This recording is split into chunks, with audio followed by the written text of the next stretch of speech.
So that's like you can add stuff, you can swap stuff around, you can drop Right. things, no consequence. Today at midnight is the last day you can drop. Damn. So it's an online only class. That's why. Excuse me. That's why I was like, wait, what's going on here? What's I the hold up? see. I see. Okay.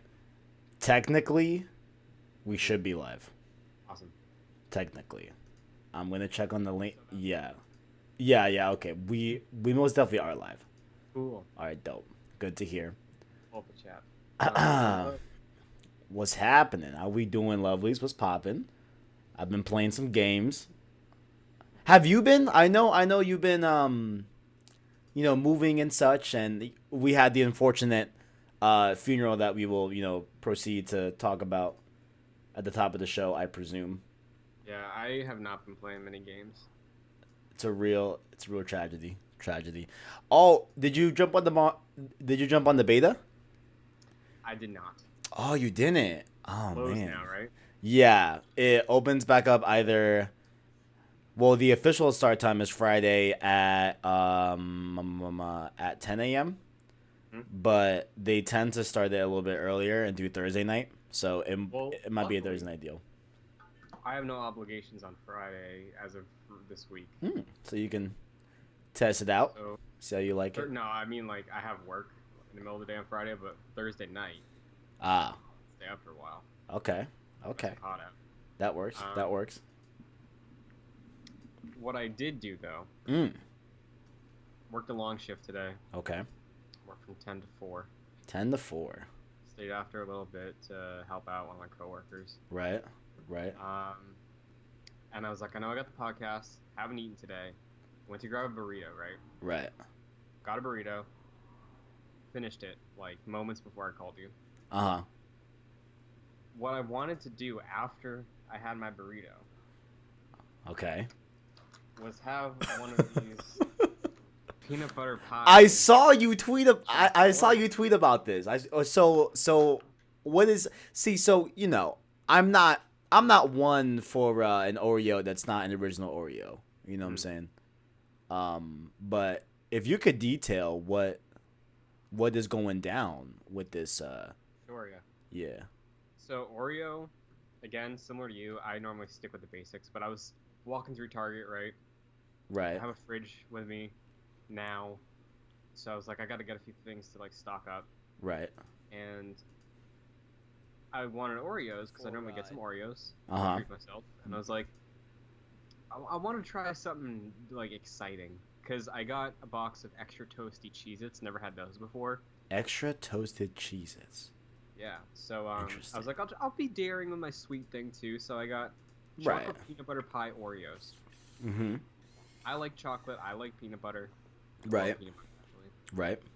So standing in the Target aisle, these caught my eye. I was like, I wonder what Greg Miller has to say about these things, because he is the end all be all Absolutely. Oreos. So I just look up chocolate peanut butter pie Oreo. Sure enough, top like 4 results is an Oreo oration episode. Ah, there we go. So I click on it, and I'm like skimming through the video in the middle of the Target aisle. I don't have headphones on. I'm just like tapping, trying to find like his opinions on things. I scroll in the comments to like see what people had to say. Right. Every comment. I'm so glad they kept the Nutter Butter thing in. It was the episode of Oreo Oration where Nick Scarpino. Oh, it was that one? Of KFF fame. Hashtag KFF for streamies. Greg That's sucks. right, Greg. Hashtag Greg sucks.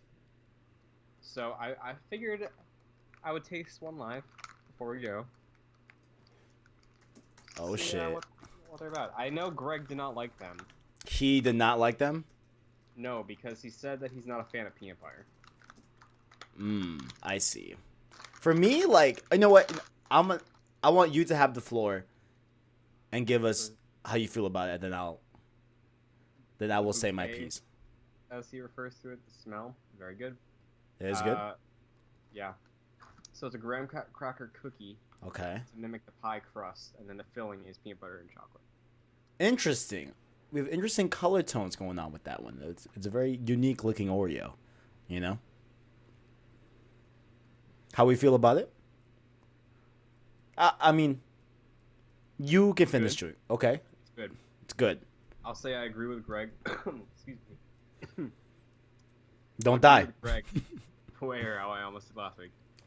Um, I agree with Greg that the peanut butter is overpowering. But man, I love peanut butter. I see. So I see. So for you, that it's makes me all a good. fan.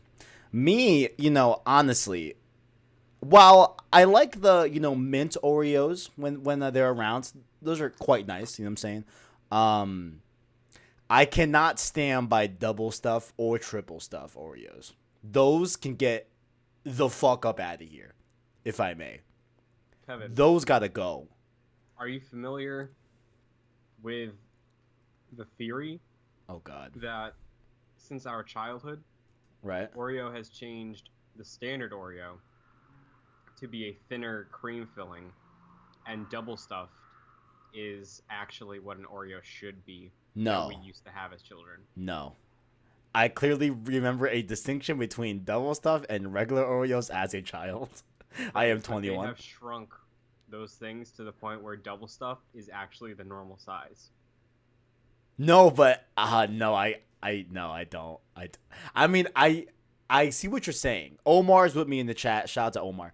Um, I see what you're saying, but there's just too much cream. There just comes a point where it's just too much for me. You know what I'm saying? Yeah, I can see it. I mean, It's just too much. the way I normally go about a normal Oreo is like I do the twist and then I eat the cream and the cookies.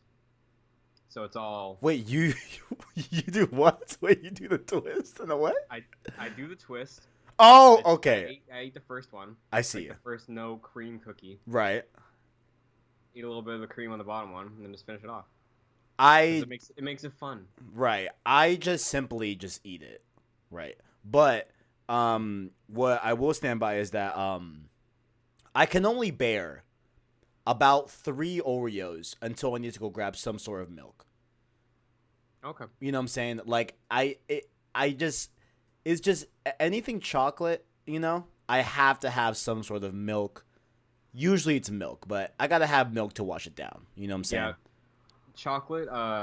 Too much chocolate. I'm not a fan of. 100%. Yeah, same way. Like if it's too much double chocolate, triple chocolate cookie, muffin messing things. with it. No, thank you. Disgusting. If I see like a giant like chocolate cake with like the frosting and the like, if it's all chocolate, like yo, there better be some milk around because I can't be Yeah, eating I a just whole. can't do it. I can't do it. It's just too much. It's too much. But the milk offsets it. It's good. Kevin Mack says, "Lick the cream and throw away the cookie." Oh my god, you're a monster. Oh my god, Kevin. Kevin, I can see where you're coming from with that. Jesus, what a fucking monster. And there's no milk around me, specifically no almond milk, because I made that switch over the summer. Almond milk is good milk. Almond milk is so good. I'm gonna have to agree. Yes, that's the only thing I put in my coffee now. I also buy actually with my coffee I put in hazelnut creamer and that's it. I get some coffee mate with hazelnut creamer. That's it. I don't put no more sugar. It's fine, right? But milk definitely I roll with almond milk now. But I mean, growing up I only drank 2%, right? Like okay. I can maybe count on my fingers how many times I've drank whole milk, Right. like which it's definitely different, but I prefer 2% and of course almond milk now. Almond milk's good. I can eat a whole row if I'm not careful. And wow, no refreshment required. I don't think I've ever downed a whole row of Oreos. Never. Oh, if that's the only thing that's in my room during finals week, you bet I'm going through that entire package. Absolutely. I mean, yo, I pass no judgment. I pass no judgment as a fellow, team fat homie over here. But I've just never. I don't know, because I've always had to share, with the siblings, And Right, now right. that I moved out, I really never buy Oreos. Yeah. I don't I really do buy once in a snacks. while. Yeah, Like yeah. the treat, But you said no judgment. I want to finish off what I was saying, and then we can roll into the episode. Dude, I forgot we have an episode to do. I did not have almond milk around me to wash down that peanut butter chocolate pie Oreo. Mm-hmm. Mm-hmm. So I did have to wash it down with a Mountain Dew Voltage. Oh god. Oh my god. Game fuel. Oh, All right, god. roll it. I'm literally just gonna roll it.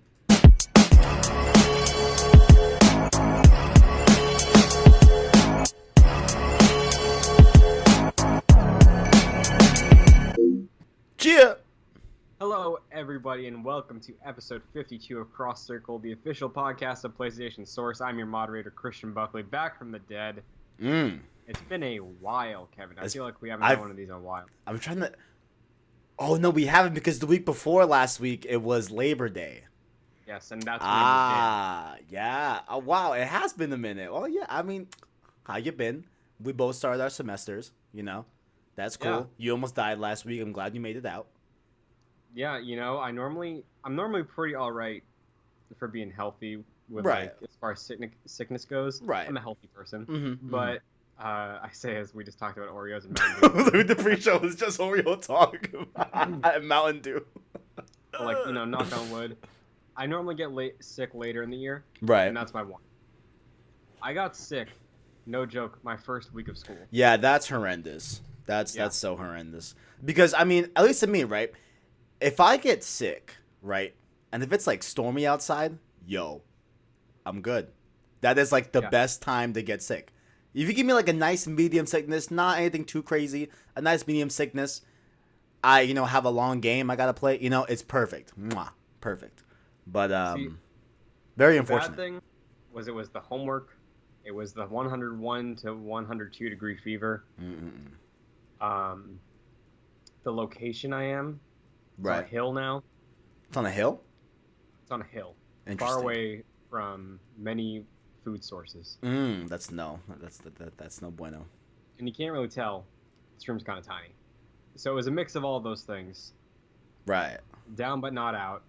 There we go. Persevering out here. Interesting. And... I guess because I don't know why I thought you would move into the exact same dorm. Yeah, I'm like, no, like, that obviously doesn't happen. No, like, there's no way. Yeah, okay. Makes sense. Unfortunately, no. Makes sense. But you tweeted about this. This is a little tease of what we're about to talk about before the main chunk of the episode. Okay. That week happens. Okay. All those classes, sickness. Right. The end of the week, I'm hanging out with my brother. We're going to go home for the weekend. Right. I'm like, hey... They dropped the Super Nintendo games on Switch. Oh. Do you want to play Super Mario Kart or something while we're waiting for our ride to go home? Right. And I was like, yeah, sure. Flip that kickstand up, turn the audio on, or I boot up the Super Nintendo thing. I'm sitting further away than him, and I'm like, can you hear it? Is it like loud enough? And he's like, yeah, I think it's fine. And I was like, okay, I'll turn it up a little bit. No audio coming out of my Switch. That is so unfortunate. No audio from the speakers, cranked to max. No audio in the speakers, no audio from headphones. Was not able to test the dock. That's so odd. Yeah.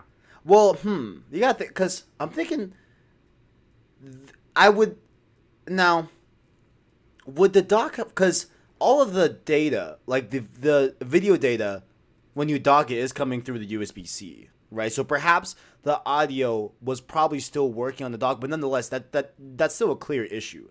If you can't plug in your headphones and use audio, like that's still a bit of an issue.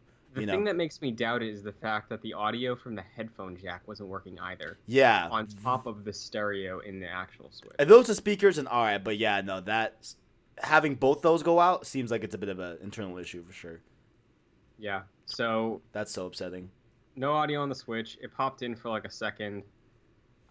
Gone again. So I shipped it out to Nintendo. Shout out to Damien from Nintendo Customer Service. Shout out to Damien. Absolute legend. Pleasure talking to. Shout out to Damien. Big homie. But unfortunately, following up on my video review from last week of Creature in the Well, have not been able to finish it because I do not have the audio, and I do not want to finish that beautiful game with no audio because that would be a disservice to myself and to people with Flight Squad. Yeah. I have been hearing a lot of people talk about Creature in the Well, but I know Gamescast this week of, kind of funny, of course. Andrea Renee, her last episode on Gamescast. Complete side thing. Did you see her last Games Daily with Greg? I saw the last 5 minutes Oh, of it. so sad. Tragedy. But yeah. So I know she was very up and up on Creature Noel. I guess to quickly, in this like first half of like Switch talk, whatever. Last night, it was my dad's birthday yesterday, so I was, at home with the family all day, whatever. So I get home. It's like 10 o'clock, right? And I'm like, I don't want to play Borderlands right now, even though I mean I do want to, but I know I'll have to go to bed in two Right. hours, and like I want to have a long stretch of time with Borderlands. You know what I'm saying? So I'm Yeah, you like, don't all want right, to commit. yeah, exactly. So I'm like I won't be up till 2 in the morning, and I don't know, right? So I'm just working some homework, and then I see my Switch, and I'm like, I forgot. Yeah, I'm playing the Marvel Ultimate Alliance 3. I'm at like kind of like the second phase where I just beat Bullseye. I Okay. just so I'm there, and it seems like the pace is pretty nice in that game. It seems like you are doing like similar things in the game overall, but I like the pace of it, the way they introduce new characters and stuff like that. So, but just bring that up. I started playing that for a little bit.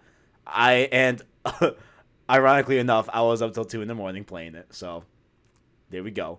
But it was.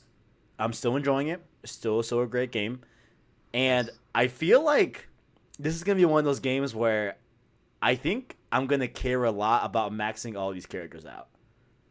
I Mm, think I am. You know what I'm saying? Right now, I've been maining Cap, but I want to try Daredevil. I just got him. I want to nice. upgrade Miles. I can't let Spider-Man out of my squad because I love hearing Yuri's voice. I got to keep him in there. Wolverine has a very, very nice ultimate. I like that one as well. So very, very positive things about Marvel Ultimate Alliance. Very positive. Definitely enjoying it. Very cool. Indeed. Worth noting for the PlayStation fans. Um, Highly unlikely that Ultimate Alliance 3 comes to anything but Switch because Nintendo published the game. Right. Creature in the Well, however, is on Xbox, PC, and Switch. So that'll inevitably come to PS4. Yes, Yeah, I that's what I'm don't saying. know the obviously I don't know the details of however it worked, but like considering PS4 is the biggest install base this gen, I guess, like PC aside. Yeah, yeah, yeah. Um, Of like the consoles, you mean? right. Yeah, yeah. And Creature in the Well has been doing, as far as I have seen online, it's been received very positively. I'm sure at some point down the line it will very well come to PS4. Right, right. So, I want to think about which topic I want to tackle first. yeah. So what I think we'll I talk feel about the like I beta. have.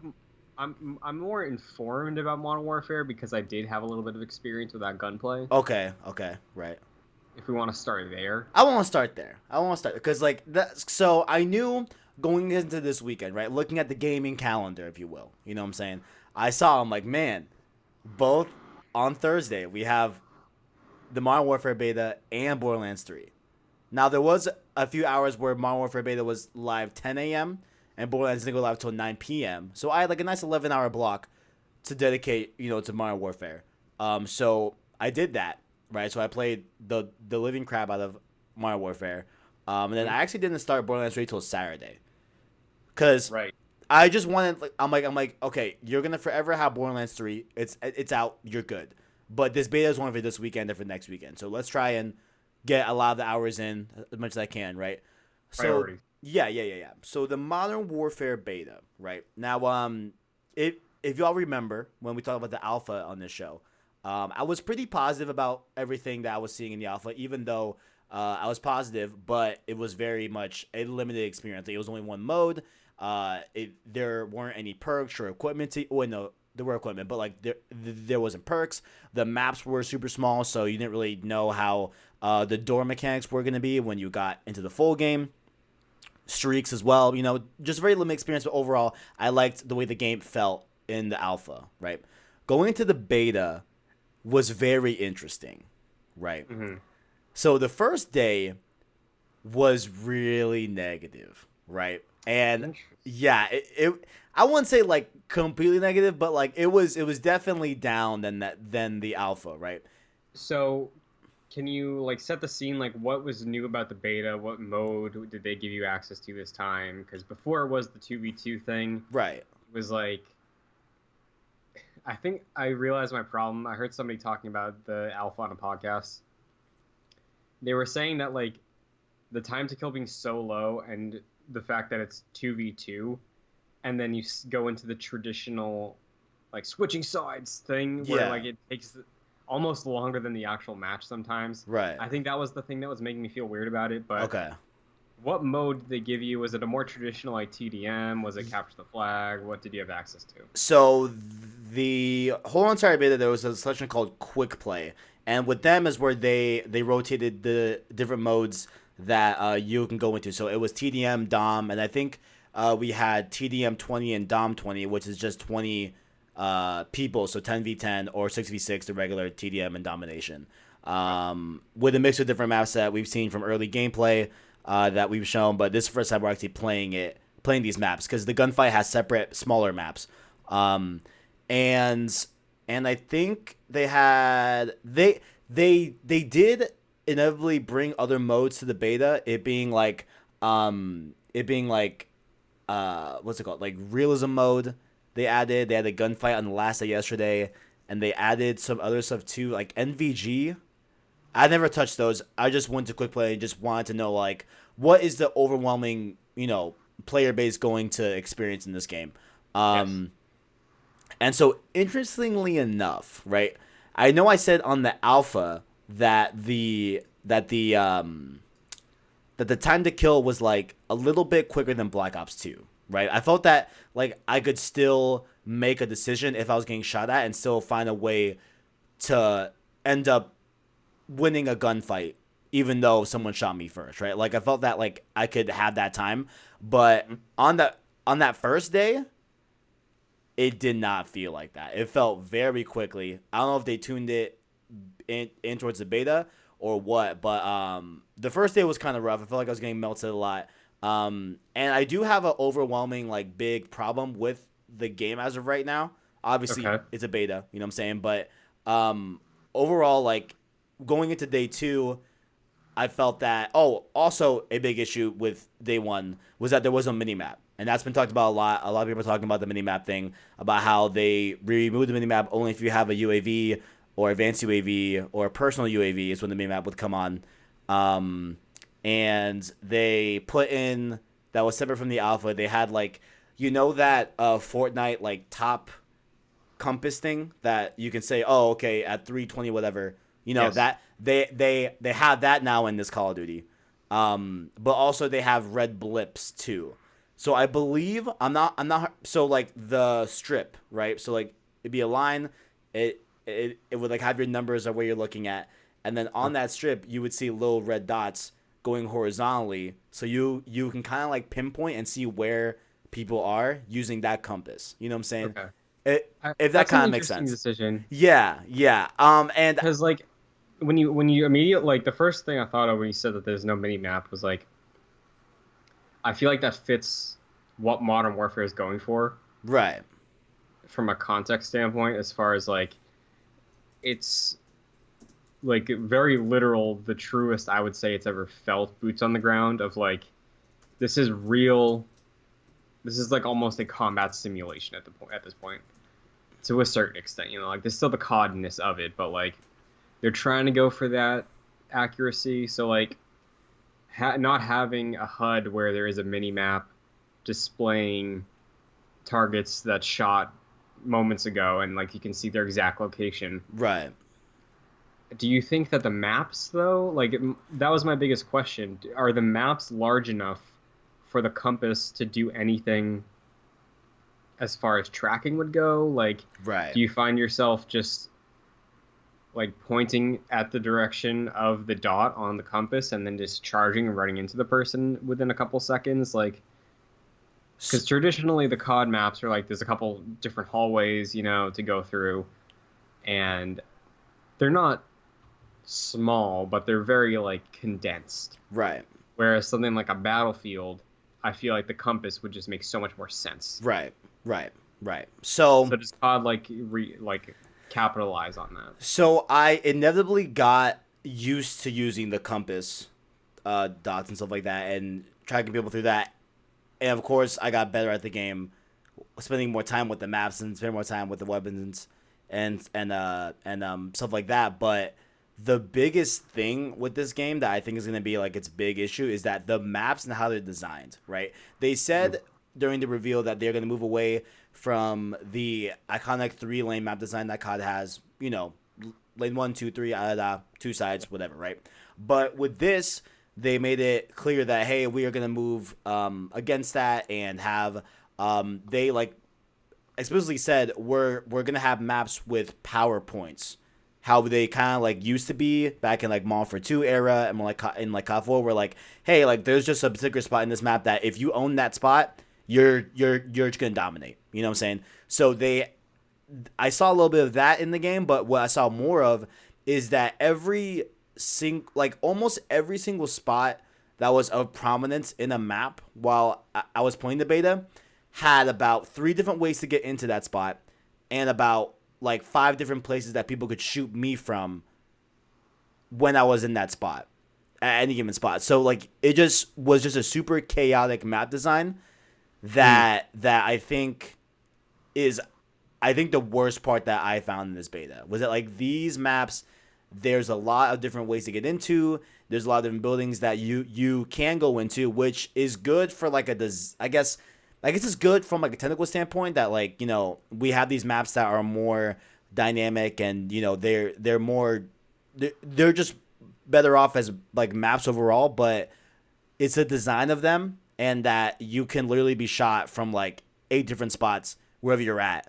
You know, that's where I feel like people were definitely like, ah, man, you know, and then on top of that, of not reaping the benefit of what the minimap did give you was that, you know, if you're sound horning, like I have Astros, you know what I'm saying? So if I hear footsteps, right, in previous CODs, if I heard someone behind me, I can look at the minimap real quick and see, okay, cool, that's my teammate, cool. But now in this game, if I hear footsteps, I got to either take a 50-50 chance and hope that the teammate, or I have to turn around, take me off guard, and they can, you know, get the jump on me. You know what I'm saying? So there's like a lot of information that I felt that without the minimap, you're missing as a player, right? And like another big one is where your teammates are positioned too. So like if I know that you're covering this building, great, I don't have to go there. Like I can go somewhere else and cover a different spot, but without the minimap, you know, I don't know where you're at necessarily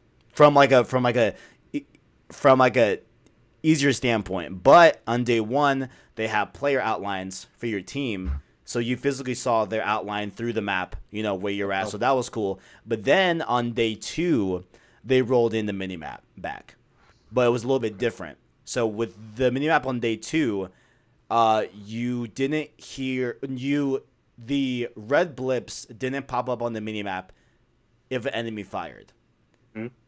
They only popped up when you had a UAV, right? Which I felt was a pretty good, like middle ground. 100%. Yeah, like I feel like if the game ships with that, like okay, cool guys, you have a minimap.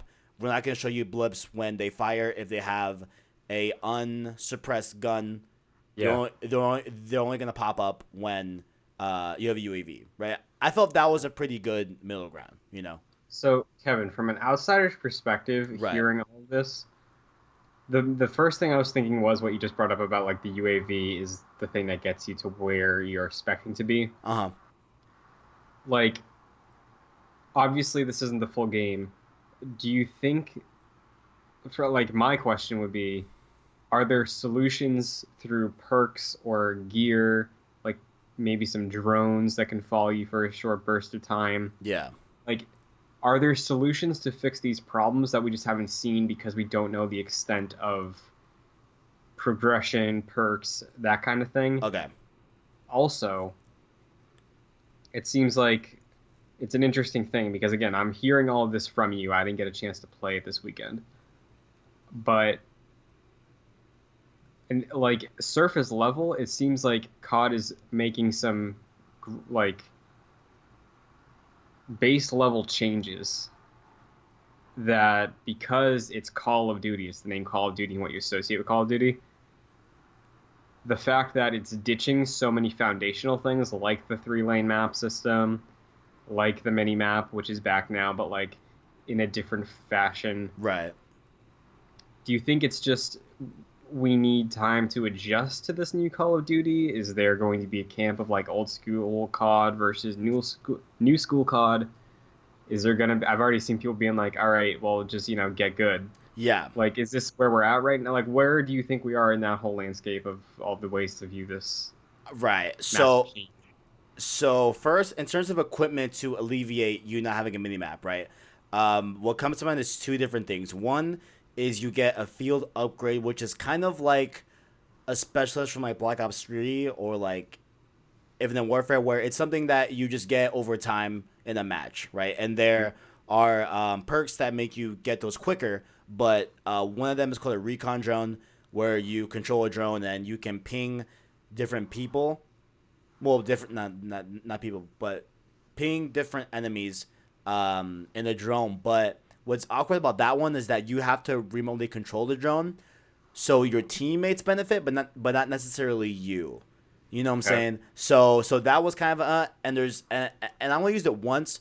I don't know if there's a way that you can have it just automatically do it and like it go AI and just kind of just go and tag them for you. I don't think that's an option. I think it's just manually. But the other one is it was a perk that wasn't called Sixth Sense, but it's Sixth Sense from Black Ops 3, where the portion of your screen will glow red if enemy sees you from that specific location, like from that area of the map, if that Okay. makes sense. So like there was that, but and then I guess the personal UAV, which is only 2 kills if you have hardline. No, yeah, 2 kills, 2 kills if you have hardline, 3 kills without.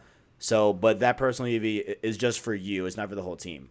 But I think in terms of like, all right, like where are we at in terms of is there going to be like a new school versus old school type COD type deal? I think that they should have waited to give us a mini map until the next weekend, until this upcoming weekend, right? Hmm. Because I feel like okay, so everyone that played on, if you played day one on the closed beta that you had to pre-order to get into, because they made it open on day two for everyone on PS4, right? So if you're gonna make a decision about how the consensus overall community feels about something based off of just the pre-order people on the first day of the closed beta that are very hardcore about COD and care about it and are very vocal about it on Twitter. I mean, not all of them, but usually speaking, like the ones that are gonna be vocal about it are gonna be the ones that play day one, right?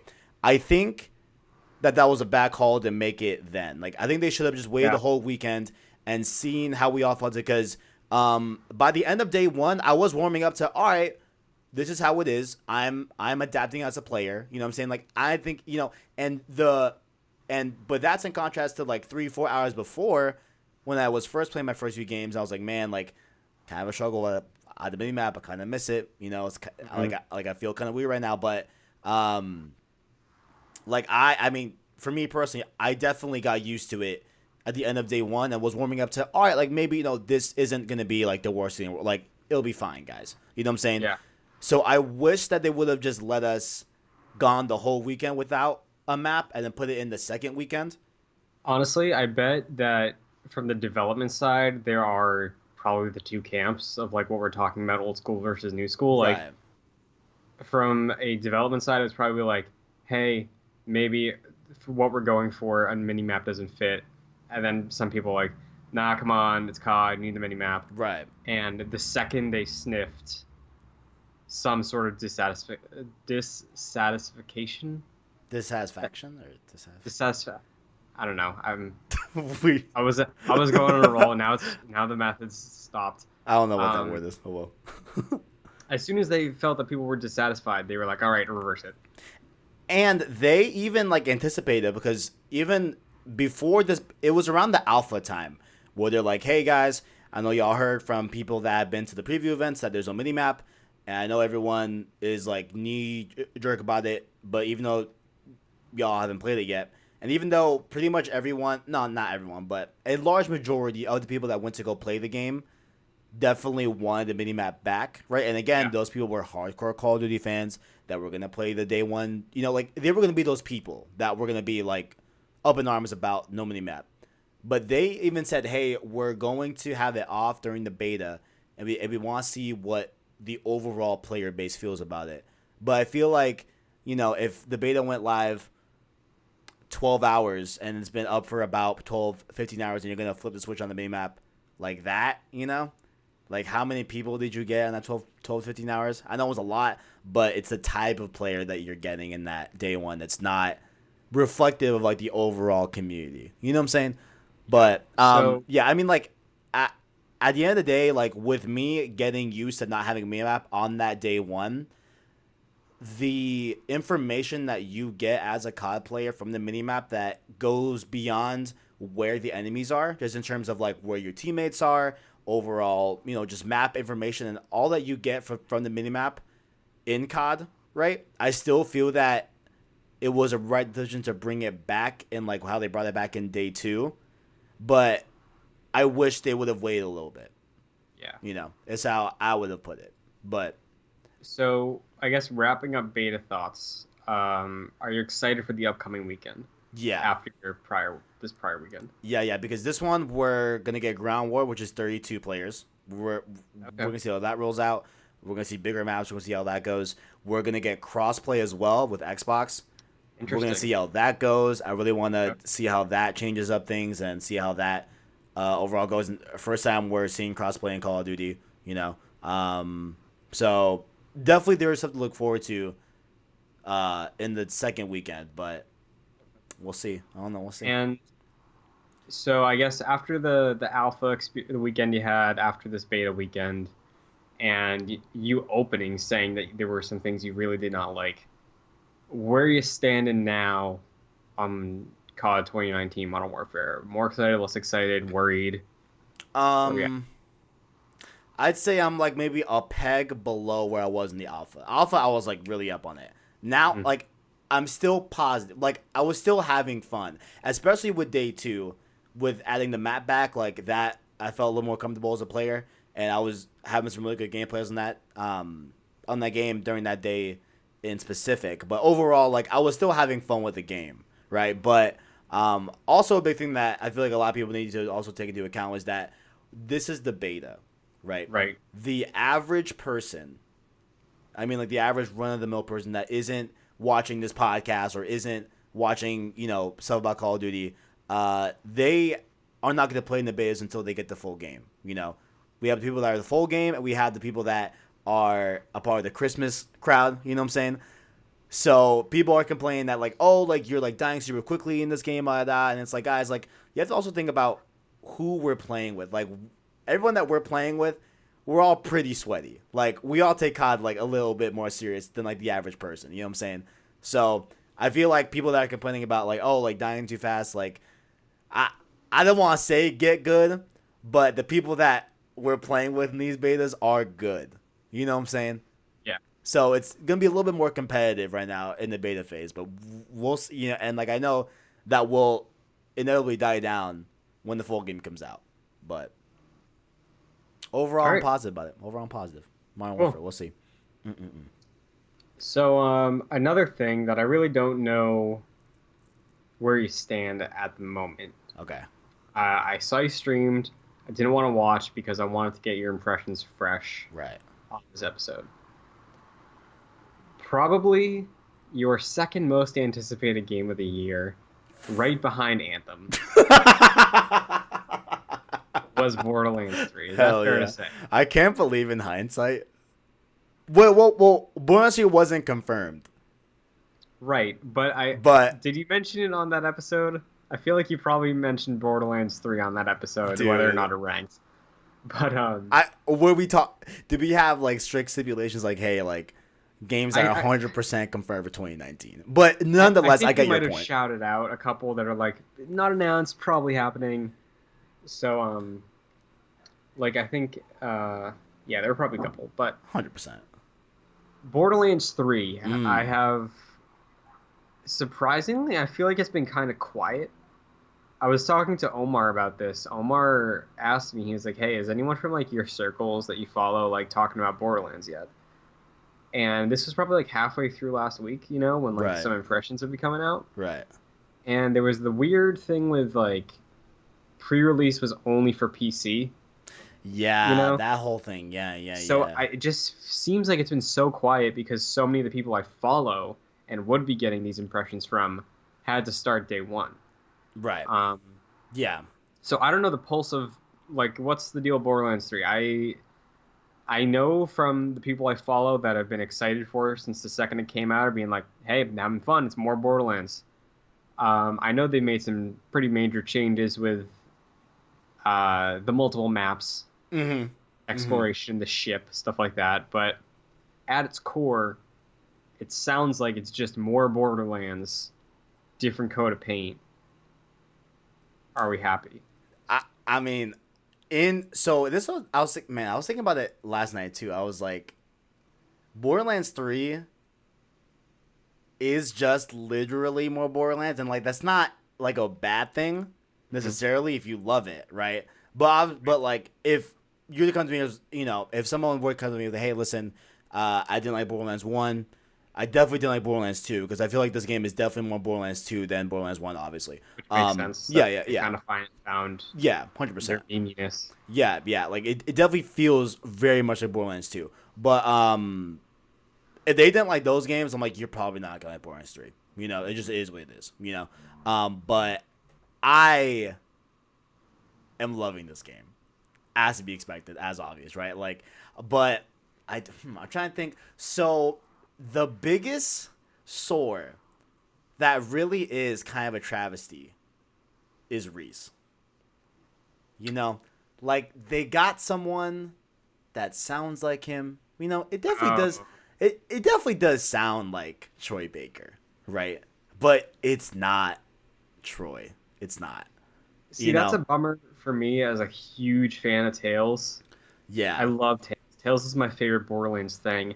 I enjoyed what I played of Borderlands 2 on PS3 last gen, but like Tales is on another level for me with this franchise. And a lot of it is because of those characters. Like, Right. if we want to bring up a sore, like Chris Hardwick, they could like write him out of Borderlands, and then I'd be fine. But Tales, I think, is great. Yeah. Tales is really good content, a really good way to present that world. So So good. hearing So good.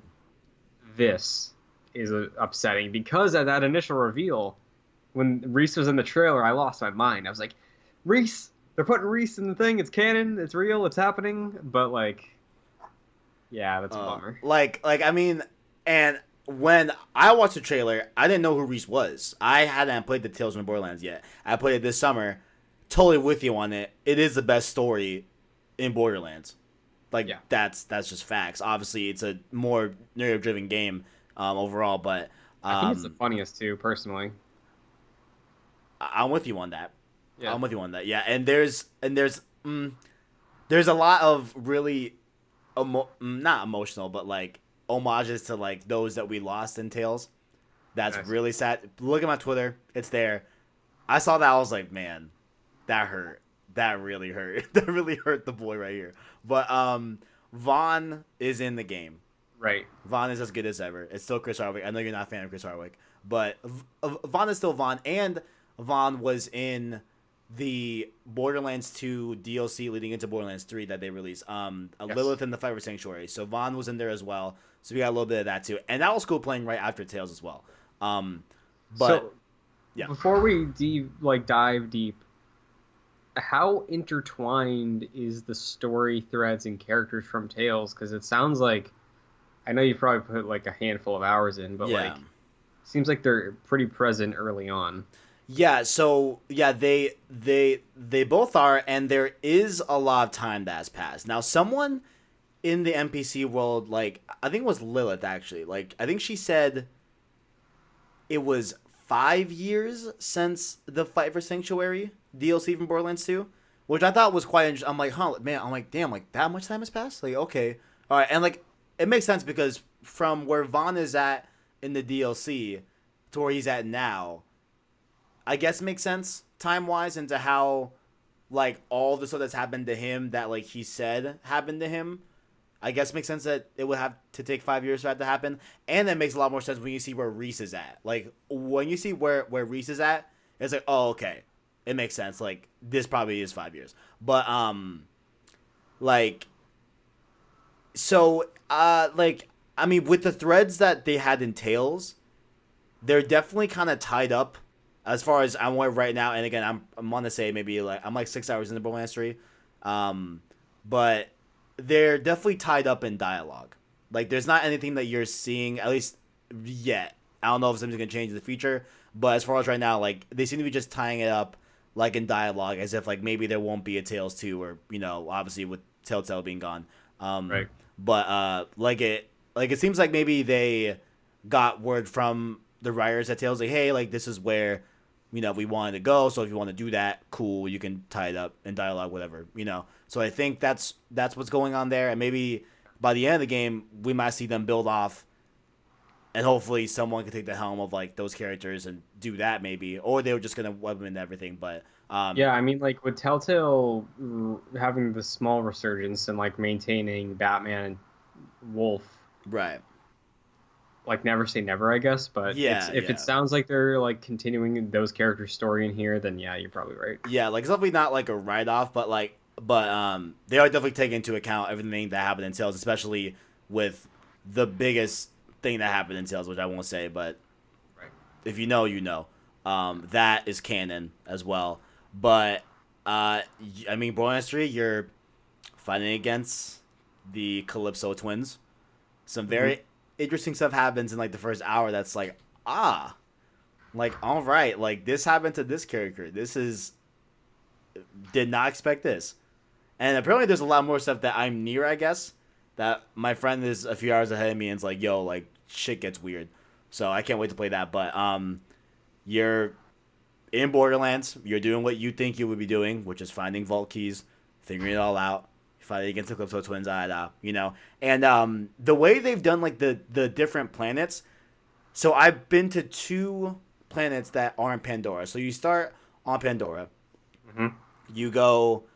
These aren't really. I guess if you don't want to hear about the planet names, I guess spoiler alert. But these are just two different planets that I've been to so far. I've been to Promethea, as well as Athenia or something something Athena. It's like Okay. Athena or Athena, wherever the second planet's called. And if so, I'm trying to.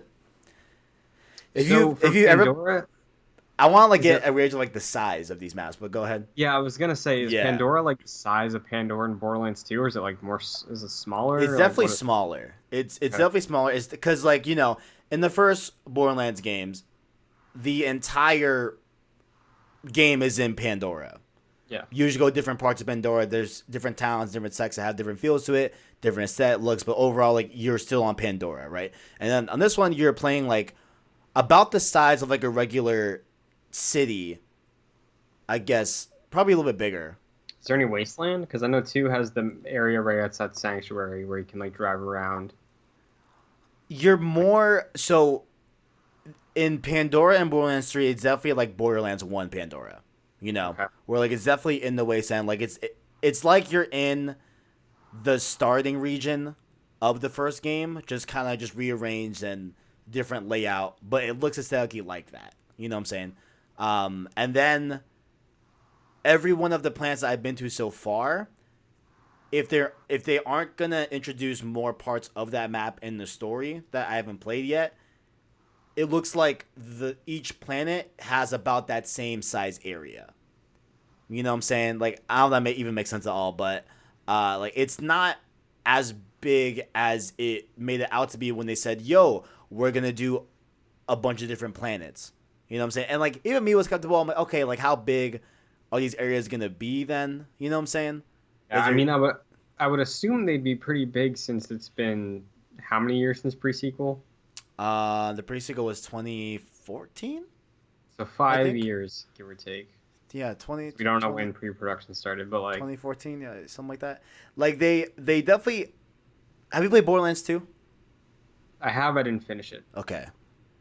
They feel like the size of Borderlands 2 areas, is what I would Okay. say. You know what I'm saying? Like So they like definitely are big, but don't expect to be like when you open up the whole entire map in Borderlands 1, and as if like you didn't have to load in between each city, like it's not going to be that big. That's not what they're talking about. You know what I'm saying? That's how I would phrase it. So like it definitely feels about the same size as Borderlands 2 areas, if not bigger, is where you're Okay. at. And the enemies are fun, environments are beautiful. Like I love what they're like doing like lore wise and like where the world is at this point. Post Handsome Jack, post all this stuff. It's very very cool. It's very very cool stuff overall. Um, so Borderlands has that the distinct art style. Right. Do you think you mentioned it was beautiful? Do you think they're does the fact that they're making a game for this current gen after so many Borderlands games on last gen, does like the jump feel like it's there at all? Is it like are they doing more things or different things with the art style they have, or does it just look like it all fits more and it's just like Right. are, Okay. are they Okay. I see are what they you're saying. taking advantage of the leap in a generation for this one? So I would say where you're gonna see like, all right, this is for PS4 hardware, right? You're gonna definitely see it in like effects of different that different weapons have when they fire, lighting, the way the game runs, because similar to like God of War, for example, you have two different modes. You have resolution or performance. I would say definitely go performance. You're You playing you on get pro? Yes, yeah, playing on Pro. I don't know if those features are available on the base PS4. Good question. Don't know about that. But They probably wouldn't. yeah, probably wouldn't be. Yeah, yeah. But if you do resolution, just like God of War, you're running in 30 frames. Not the prettiest looking thing, so I would say, yo, just do performance. The game still looks great, and you get 60 frames. So that's what I would say you go for. But hey, whatever you want to do, it's all good. So I think that is another example of them taking advantage of the hardware. But the actual game graphics and the art style, I think because of the art style, it's kind of hard to make that look even better without ruining the notion of cell shading and Yeah. the you know what I'm saying? So like I feel like I don't know how far they can take the game graphically, and improve that without changing it completely. So From, like from the little I've seen, there definitely is a difference, I would say, between uh two and three. yeah. But like you mentioned, and like I was alluding to, like having this art style makes it all still feel congruous, Yeah. where it's like, yeah, you can only go so far with it. Yeah, yeah. Like for me, like there was a big jump from Borderlands 1 to Borderlands 2 Hmm. and how the games looked. From Right. 2 to 3, it's there. You gotta kind of look for it, but it's there. And if you're someone that isn't looking for those things and you take a quick glance, I'm sure you can mistake it for Borderlands 2. You know what Yeah. I'm saying? Like I'm sure you can. But So when it comes down to the actual grind of Borderlands 3, mm, uh, the loot, shoot, repeat. indeed, indeed. First off, you picked Zane, correct? Yes, I picked Zane. Okay, I remember you tweeted that, and then that's why I made the thumbnail of Zane. Um, how do you liking him? Like, what's his attitude like? Because I know in the past, Borderlands characters, at least in my opinion, didn't really get a personality until they Right. became NPCs, Uh huh. you know? Like, Yes. Yes. obviously, they hundred have percent. their lines of dialogue when you're playing the game. Like, I played Zero in Borderlands 2, and, like, he had some funny one-liners and stuff when I, like, blow a guy's head off, but I from what I am aware of, like Zero didn't get fleshed out fully until like Tails. That's hundred Or percent true. Like yeah. a good example that I have is like Roland. Hmm. Roland's one Roland. Like yeah, you hear him whatever, but you don't really know him until Borderlands 2, where Yeah. he becomes someone that you get missions from, and he's woven into the story, and that builds on, of course, in this game where you have playable characters from Borderlands 2, who of course now are the NPCs and they get fleshed out more. But How's Zero doing? Zero is doing really good. He's Cool. doing really good. That's all I'm gonna say. All right. He is doing fantastic. Just Good to just hear. just dandy. But So yeah, Zane. so yeah, Do Zane, they break that trend? they definitely break the trend. Okay. You definitely talk a lot more in this game, and it's very very like you have like really really cool stuff to say. And like it like it no longer feels like someone's talking to you and telling you, all right, like here's what you're gonna do, whatever, and having kind of like a one sided conversation that you're just hearing into. It's more like you're talking back and forth, and it's like that, you know. So like there's definitely more. It definitely feels a lot more like when you're talking to someone. Yes, they are giving you a mission, but it feels more fleshed out and more like a conversation because you're able to, not like you can choose, but you're talking a lot more as a character, and like you get to know like my, Zane. He has an Irish accent. You know, he seems to be like a sarcastic. Like I forgot which preview I was watching. I think it was PlayStation Grenade's preview of all the four different characters, but he described Zane as like a Irish Han Solo, right? That's Okay. that's like a little bit like weathered out, you know, has been through his heyday, but like he's still in it because like he's just that good. That's 100% accurate, you know. I Like heard somebody compare his like progression skill trees to like Batman kind of like very techy, yeah, kind of stealthy. yes, yeah. Like because you this is the Zane acts as like the traditional kind of like gunner type deal where Borderlands 1 was Roland where you drop the turret and you upgrade it whatever. In Borderlands 2, what was Was it what was Borderlands 2's gunner? Gunzerker? I don't remember his name, but was it the Gunzerker? Or are you talking about like No. the GI Joe looking guy? The GI Joe looking guy because I definitely played him. I try like he kind of looked like Chris Evans. Like actually gonna look. Damn, what was his? I think his was a drone too. Yeah, I think I think so. his was a drone. Yeah. So like this one also was a drone, but was I think unique about Borderlands 3 is that you can also like tell it where to target and who to target mostly. So what I usually do, like if I see a bunch of little enemies and like a big guy, I'll send out my drone to go attack the big guy while I handle all the small ones, and then the big guy will be at around like half health. Then I can just easily mop him up, you know. So you have more agency in terms of like where you position that turret or that drone, I guess you could say. But that's kind of like the role he fulfills. There's obviously a siren, you know, that you can play as and all that in Borderlands 3, but I'm playing as Zane just because he definitely fit the style that I've usually done with Borderlands is to find Yeah, that kind of I gunner class. You know, that's definitely what I'm most comfortable with. But like, there's other ones that are really cool too. yeah, Yeah, like Flak sounds cool. Flak. I almost did Flak.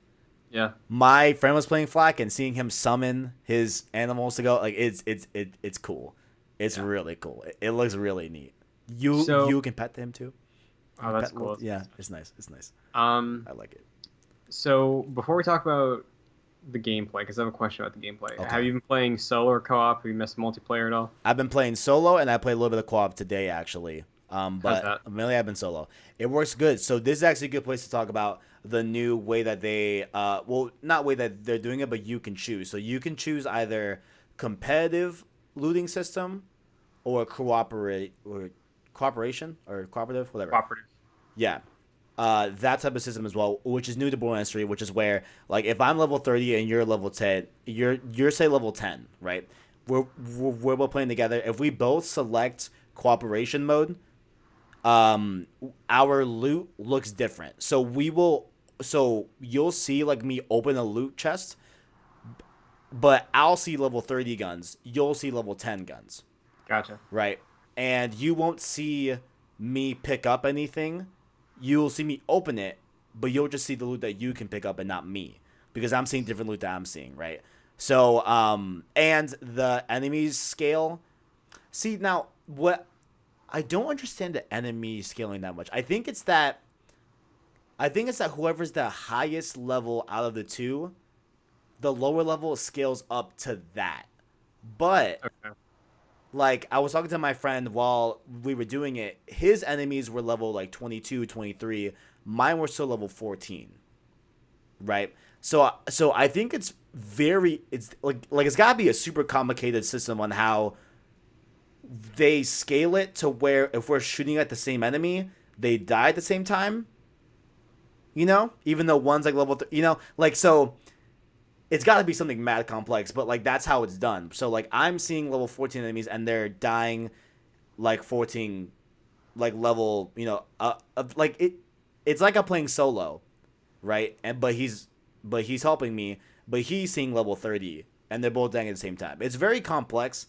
You know what I'm Yeah. saying? Like it's got to be super complex, but that is doing it. Or you can do the competitive style, which is old school Borderlands, where if you're level 30, you're gonna mop up everyone that you see, And if you see a loot, everyone sees the same loot. You can steal people's loot.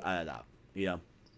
But So, based on your experience, do you think that co-op is probably the way to play Borderlands 3? Because one of my annoyances with Borderlands as a series overall, like from a game design perspective, not talking about like the dubstep meme things, like genuinely something that I don't like about Borderlands is that it feels like a straight up monster closet shooting gallery so often, and then the right. guns, you switch the guns out so frequently that like it's almost inconsequential.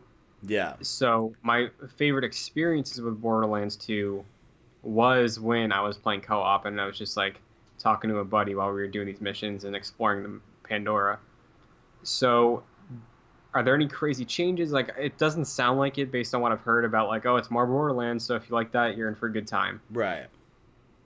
Are like as a fan of Borderlands and a fan of that game design, do you think that the experience you're having as a solo player is still enjoyable as a fan of the series? Yeah. And like, is there anything Right. crazy for someone like me where it would be like, hey, this is super different for single player play? Or do you think if I were to hop in, the experience I'm looking for is still playing with a friend? I think if you liked playing with a friend back in Borderlands 1 and 2 and the pre-sequel, you're gonna love it, I think, in this game because of the different looting systems, right? Because I know like a lot of people, they would want to play with their friends, but one of them is super high level than the other one, so it'd be just an awkward time because one of them is just essentially just doing all the missions and like getting all the kills, while the person that's lower level was just kind of just chilling out, just doing the best he can, dying consistently. So like I feel That's a like problem I've had in Destiny. 100%, yeah, exactly. So like I feel like with this new system, I feel like it's a lot easier to play with your friends now. That hey, even though he's level 30, he can still reap the benefits, and it goes both ways. Like everyone benefits, I think, off of the new system of co-op, where if you're level 30 and you have someone that wants to play with you that's like level 15, it's no longer like a hindrance. Like it's no longer like I won't be getting a lot of XP because I'm gonna be killing level enemies that are 15 and I'm like way higher, so the XP that I get is like literally 1 XP you would get. You know what I'm saying? Like in past Borderlands. But with this game, like there's still a benefit because you're fighting enemies that are your level, so you're getting loot that's your level. So it's not so it's no longer like a waste of time per se to do co-op now.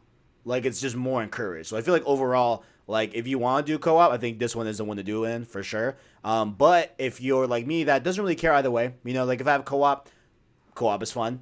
It's all good. Bet I'll do it. But if it's just me, I'm having just as much fun. Just going about the ways, and that ties into like just the overall archetype that is Borderlands. Right. And that gameplay loop, like for me, it just speaks to me. Like I love the loop of Borderlands. Like it was like early in the stream. Like it was right when I got into like my first open space in the game, where I'm like, man, like I feel it again. Like what I felt all summer when I was playing through all of them again. That literally, all right, cool. Like this is my AR right now, but I'm gonna look at, or when I have like a level 13 rifle and I'm level 13, and then I have a level 15 rifle that's like twice as good in my inventory. I'm like, okay, cool. I can't wait to use that. Like it's that, like just the overall gameplay loop is still there. And so I'm just like, boom, like I love it.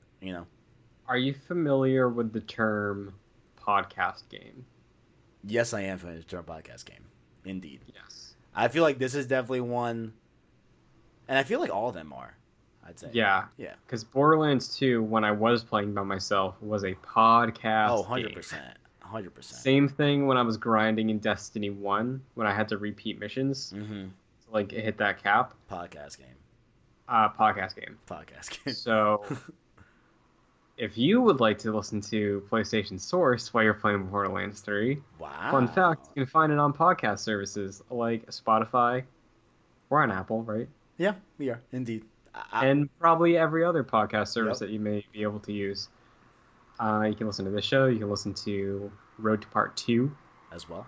Mm-hmm. Just thought that'd be a nice plug. Via our anchor link in the description, or you can search PlayStation Source podcast feed on any of your favorite podcasts. But yeah, this is definitely a podcast game, 100%. Yeah.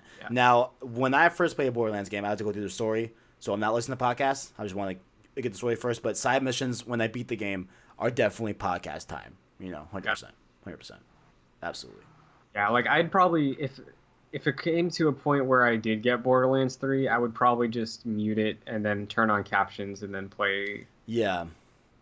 podcast backlogs, and then just like loosely follow the story of being like these Twitch streamer villains, and like when they pop in with their dialogue, I'll read it and be like, okay, oh, let me just shoot this bat or something. But yeah. Any closing thoughts on Borderlands 3, Kevin? I mean, the story so far it's definitely going. It's definitely going somewhere. Definitely seems familiar, but then again, also very different, in terms of like who you're fighting, stuff like that. Like I felt that, like almost with Tails, when it was like, man, like Handsome Jack, like, not that, again, I love Handsome Jack. Handsome Jack is a brilliant villain. I love him so much, right? But then I was like, oh man, like, is Borderlands all gonna be just like this constant like Vault Hunters versus Jack, like, but it's nice to see us like go in a phase that is now like we're kind of beyond that, and I don't know if Jack comes up somehow in the end, whatever, like maybe something with Reese, I don't know, but as far as I'm aware, Jack is not in here. I haven't even heard his name yet, so I'm liking like this new stuff in Borderlands, because like we've had Handsome Jack in Borderlands, in the current games since like Borderlands 2, since literally Borderlands 2, so, and that's Borderlands 2. Every Borderlands game except for the first one has had Handsome Jack. Literally, yeah. So like it's nice to kind of, oh my god, the pre-sequels, yeah, I totally forgot the pre-sequel, yeah, like that too, So like it's really, which literally tells the story, whatever. But it's nice to go beyond that, And the characters so far really good, meeting a lot of new faces that are pretty cool, Overall, it's definitely more Borderlands, but obviously I'm biased. I'm loving the hell out of it. I'm obsessed already. Cannot wait. So, boom. Cool. That's what it is. Bow. Well, Kevin, if the people want to follow you, see some screenshots of the galaxies of Borderlands. Indeed. Where can they find you? I'm my lower third over here at the KDS123. You can follow me on there, as well as on YouTube.com. Here's PlayStation Source. Follow me on there. Awesome. Like the video, like good stuff. Boom. And you can follow me on Twitter and Instagram at Chris M. Mm-hmm. Made an Instagram account. Yep. As well as YouTube.com/JoyClicks. You got a new. You 1K. You got a new pot. Oh yes, you hit 1K. Congratulations. Hit 1K. That was fun. I love it. Star Wars. Indeed. You like Star Wars, Kevin? I like love Star Wars. You already know I do. Got a Star Wars podcast starting October 4th. Episode 1 is about Episode 1. That's all you gotta. But yeah, youtube.com/joyclicks or my Twitter account will have info about the new show. But what's coming up that I have to do some more research into over the next week or two? I think I know what you're gonna say, but Ghost Recon Break. Oh, I thought it would be Outer Worlds. Outer Worlds is the end of October. It is? Yeah, October 25th. I thought it was end of September. Oh, never mind. Wow. No, end of September. Coming up for me was going to be Link's Awakening and Dragon Quest XI-S, but don't know when that's happening. R.I.P. Christian Switch. R.I.P. I know. But Ghost Recon Breakpoint is coming up. I'm trying to decide if I should take the dive on it or not, but just do it, man. Just do it. Just dive head first, man. You loved Ghost Recon. I know. I love Wildlands. One of my favorite experiences of this generation was playing co-op for like a week and a half 100%. From launch of Wildlands. But it sounds like they've been making changes, so I think there's another beta coming up. I might try and get into that. Definitely bring it to the table. I would love to hear your thoughts on it. Definitely, 100%. So 100%. Potentially, no promises yet, but look out for Ghost Recon content coming soon. Deal. Sounds good. That's an episode of a podcast. It is number 52. Like I said, links in the description for audio versions of the show. as well as our Discord. You want to get in some conversations in there. Maybe you want to squat up with Kevin on Borderlands 3 at some point soon. Indeed. That next Modern Warfare beta. I know Yep. Starks has been very vocal about wanting to play with the community. I told Starks I'm playing through in an hour, and I left. I'm such a horrible person. We will play, Starks, I promise. This weekend we're going to get on. We're going to shoot it. We're going to do it. Very cool. This weekend. Well, Yeah. look forward to that. And until next time, as always, Greatness awaits. see ya. Yeah. Later.